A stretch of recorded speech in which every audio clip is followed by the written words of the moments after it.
start.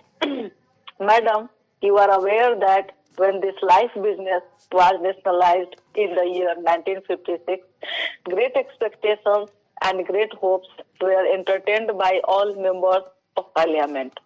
In the statement of objects and reasons relating to that measure, the finance minister stated that nationalization was necessary and even imperative to achieve the broad objectives of increasing insurance business, to take it to larger areas, including the rural areas, and to give greater returns to policyholders. We have to see after these few years of the working of this organization, how far we have achieved these great objectives in the past also. We may remember that many criticisms have been made in regard to the working of this organization. Even the estimate committee has gone into this question and examined in detail the various aspects of the working of this organization. That committee has made certain recommendations.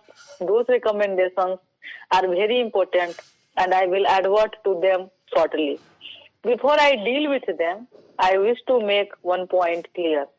In spite of the various criticisms and in spite of the various comments made in the House, in the press, and also through various organizations, the working of this organization has not been improved very much.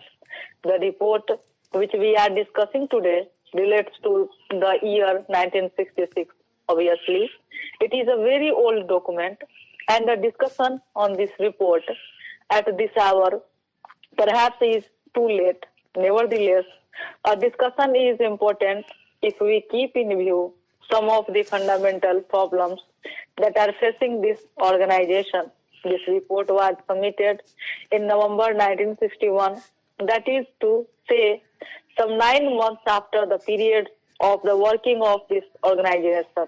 I do not know why there should be such inordinate delay in submitting reports. The report, madam, deals with various aspects. It does not bring out many things which ought to be properly brought out in a report of this kind.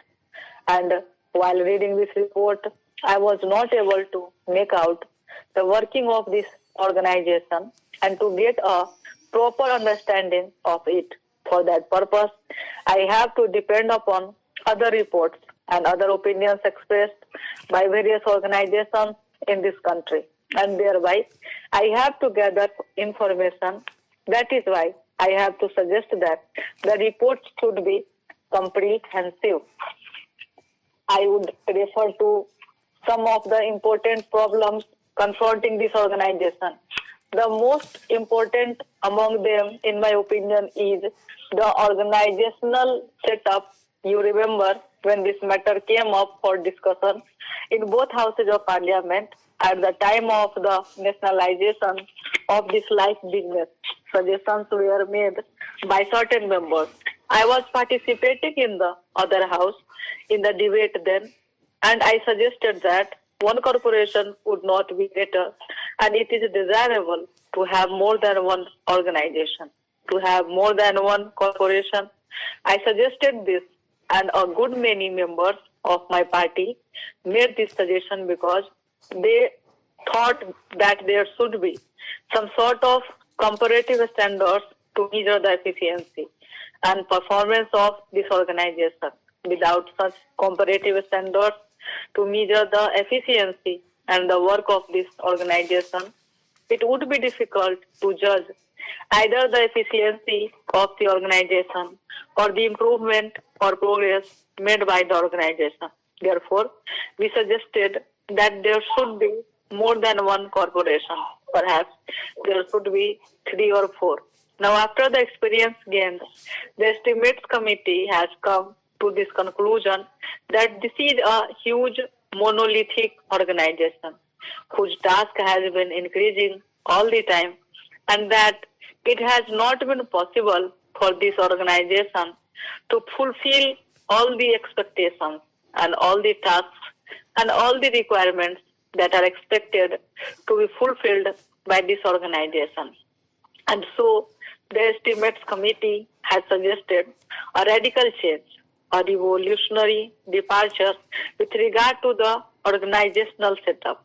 They have advisedly pointed out two alternatives. The first alternative is to set up more than one corporation so that there may be division of work and division of areas. There may also be healthy competition between the corporations so that the country and the people may know which corporation is doing better and which is not doing better. The other alternative they have suggested is that there should be one organization with a federal structure with semi-zonal units functioning. Therefore, I also submit that with this monolithic structure, it would be difficult for the organization to carry out its functions more efficiently and in a direction which is healthy and which is progressive. In the first instance, therefore, I would suggest that the ministry should immediately take steps to see that the whole organizational setup is revised and reorganized so that there may be better efficiency and understanding maintained into the working of this great institution. The organization, as it is constituted, reveals certain inherent defects. The main office is managed by a large number of officials. Stop.